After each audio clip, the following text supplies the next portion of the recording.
Boa tarde, meus irmãos. É um prazer estar na casa do nosso irmão Sérgio. Como foi falado aqui, desde o início do trabalho, né? Não sei se os irmãos prestaram atenção nas letras dos hinos da harpa cantado, no de número 4. Quais foram os outros? 8. 83. Abre pra gente no de número 4 aí, o irmão. 77. Olha só que interessante o que diz a letra do hino da harpa que nós cantamos aqui, o de número 4. Não perturbar o coração. Não desanimes. Deus proverá. Lê pra gente. Deus velará por ti. Sobre suas asas te acolherá. Deus velará por ti. Deus velará por ti. Então nós estamos vivendo, como foi falado aqui, né, um tempo de angústia para muitos corações neste mundo. Nós recebemos notícia de todos os lugares, China fechando, Itália fechando várias cidades em quarentena, igrejas sendo fechadas por causa do risco de contaminação de um vírus, que é uma coisa que nós nem conseguimos ver. É algo que não conseguimos ver, mas tem causado um desespero a nível mundial. Eu gostaria de trazer para a nossa meditação uma leitura que se encontra em Lucas, no capítulo 18, os versos de 1 a 8, porque tem a ver com isso, tem a ver com essa questão do que nós cantamos aqui também. Porque nós, os que cremos, nós, os que dedicamos a nossa vida a Deus, que acreditamos que Cristo Jesus morreu numa cruz e nos deu a salvação, como o próprio Isaías falou, que sobre ele estava todo o castigo que nós deveríamos receber para que nós tivéssemos a paz e a salvação, nós não nos atormentamos ou não nos abalamos como o mundo se abala. A igreja, em momentos de dificuldade, ela é a referência para o mundo. Ela é a estrutura que se mantém de pé para aqueles que já não têm estrutura. Então eu gostaria de ler esse texto porque é uma parábola do juiz iníquo. É uma parábola bem conhecida e diz assim: Disse-lhe Jesus, Lucas capítulo 18, versos de 1 a 8. Disse-lhe Jesus, uma parábola sobre o dever de orar sempre e nunca esmorecer. Havia em uma cidade um juiz que não temia a Deus, nem respeitava o homem algum. Havia também naquela mesma cidade uma viúva que vinha ter com ele, dizendo: Julga a minha causa contra o meu adversário. Ele, por algum tempo, não a quis atender, mas depois disse consigo: Bem que eu não temo a Deus, nem respeito a homem algum. Todavia, como esta viúva me importuna, julgarei a sua causa, para não suceder que, por fim, venha a molestar-me. Então disse o Senhor: Considerai o que diz esse juiz iníquo. Não fará Deus justiça aos seus escolhidos, que a ele clamam dia e noite, embora pareça demorado em defendê-los? Digo-vos que depressa lhes fará justiça. Contudo, quando vier o Filho do Homem, achará porventura fé na terra? Olha que palavra tremenda para nós nos dias em que nós vivemos. Angústia, desespero, tormento, população sem direção, governos e política, economia indo, né, por água abaixo. Hoje eu estive fazendo compra, supermercado sem nada, as pessoas desesperadas indo lá para comprar arroz, fazer mantimento, guardar em suas casas, estocar, para caso venha a ser fechada a cidade. E aí nós lemos aqui uma parábola de um juiz iníquo que, perturbado por uma viúva que tinha uma causa para ser julgada por ele, ele, não temendo a Deus e não temendo a homens, julgou a causa dessa viúva, porque ela a todo tempo o importunava, a todo tempo ela entregava a este juiz a causa. Olha, julga para mim esta causa, eu preciso de um juízo sobre isto.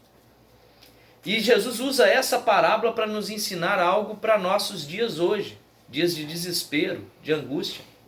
Se esse juiz iníquo resolveu atender essa viúva, quanto mais Deus não atenderá aqueles que buscam a Ele, que oram a Ele dia e noite.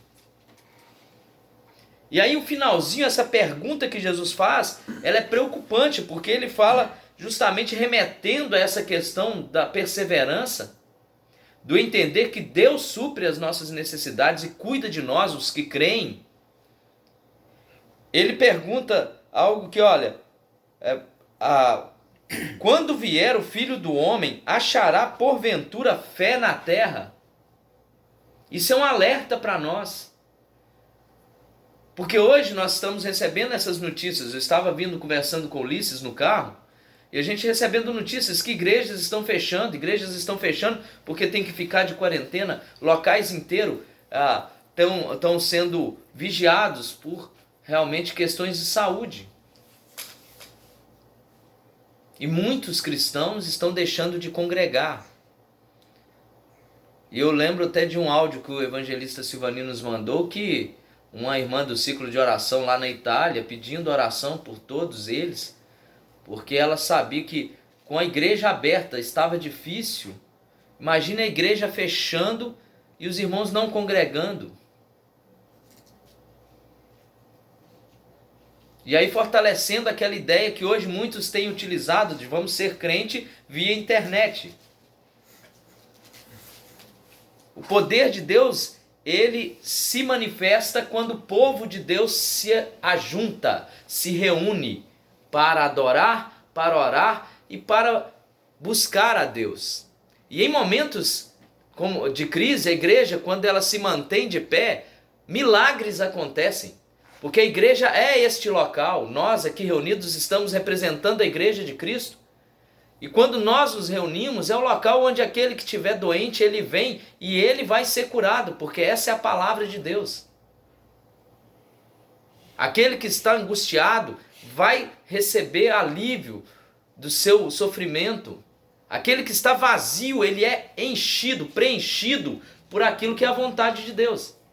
Então, para encerrar essa palavra que eu gostaria de deixar de forma clara, meditemos nisso e oremos e busquemos e nos coloquemos como colunas de Deus nessa terra, no momento deste. Porque se levantar qualquer crise que for, que nós sejamos ali, perseverantes como nós cantamos. Deus velará por nós. É o que a palavra nos ensina. E não há outro em quem nós possamos confiar. Medicina não vai resolver problemas. Quem cura câncer? Somente Deus. Quem cura doenças como a AIDS, como outros? Nós lemos textos na Bíblia de Jesus curando pessoas com mão ressequida, que é mão que já não tem músculo nenhum. Ele fazendo com que músculos voltem a circular no local onde já não existem. Sangue volte a circular, músculos cresçam em um local que já não existe. Esse é o poder do nosso Jesus. E Ele ainda age hoje. E nós temos que propagar essa mensagem a todo aquele que está desesperado ou precisando de cura e de salvação. Porque muitos hoje vão falar assim, eu creio, mas quando pega a Bíblia e lê, será que crê mesmo? Será que quando nós lemos esses textos, creem mesmo? Em Hebreus, é interessante no capítulo 10 de Hebreus, no versículo 36, fala assim, com efeito tendes necessidade de perseverança, para que, havendo feito a vontade de Deus, alcanceis a promessa, porque ainda dentro de pouco tempo aquele que vem virá, e não tardará. Todavia, o meu justo viverá pela fé. Cristo volta, Cristo está voltando. É promessa dele, e ele não vai falhar, essa palavra não mente. Tudo que ela determina está acontecendo, e vai acontecer ainda muito mais. Então o crente, quando vê essas coisas acontecendo, ele começa a dar glória a Deus. Porque nós vamos entrar num reino onde ninguém mais vai falar mal da gente. Nós não vamos ter que ficar preocupados com as dívidas, porque as nossas dívidas todas já foram pagas. Nós não vamos ter que ficar preocupados com a maldade, com o pecado, com o domínio da injustiça, da corrupção. Nós vamos estar firmes diante do Deus Altíssimo, vivendo agora face a face com Ele como Ele é. Essa é a promessa. E é isso que nós encontramos no final do livro do Evangelho de Mateus, no capítulo 28, quando Jesus fala assim, ó: ide, portanto, fazei discípulos a todas as nações, batizando-os em nome do Pai, do Filho e do Espírito Santo, ensinando-os a guardar todas as coisas que eu vos tenho ordenado, e eis que estou convosco todos os dias, até a consumação do século. Cristo não nos deixou só, e nunca vai nos deixar, porque Ele enviou o Espírito Santo, e Ele está aqui hoje, agindo em nossos corações e em nossas vidas. Sejamos cheios do Espírito, para levar essa palavra com poder, e se Deus quiser que nós curemos alguém através do nome de Jesus, nós vamos orar, e como a palavra de Deus ensina, a oração da fé curará o enfermo. Glória a Deus, glória a Jesus. E o desespero vai passar, meus irmãos, porque aquele que tem Cristo no coração se mantém fiel e firme, inabalável, como diz o Salmo. São como os montes de Sião, não se abalam para sempre. Então não se preocupe, meu irmão, minha irmã. Deus está no controle. Deus está no controle. Creia, persevere, aguente mais um pouco, porque Ele cedo vem. Verdade. Maranata, ora vem, Senhor Jesus. Amém. Eu agradeço a oportunidade, que Deus possa falar conosco em nome de Jesus. Amém? Amém. Vamos cantar um hino para nós terminando aqui, meus irmãos. O hino de número 547. Aleluia. Glória a Vamos falar muito Deus. sobre o que o irmão Francis Rey falou aí agora. 547. Pode puxar aí, irmão. Você tem uma voz bacana. Pega um sol aí pra nós. Ele é bom.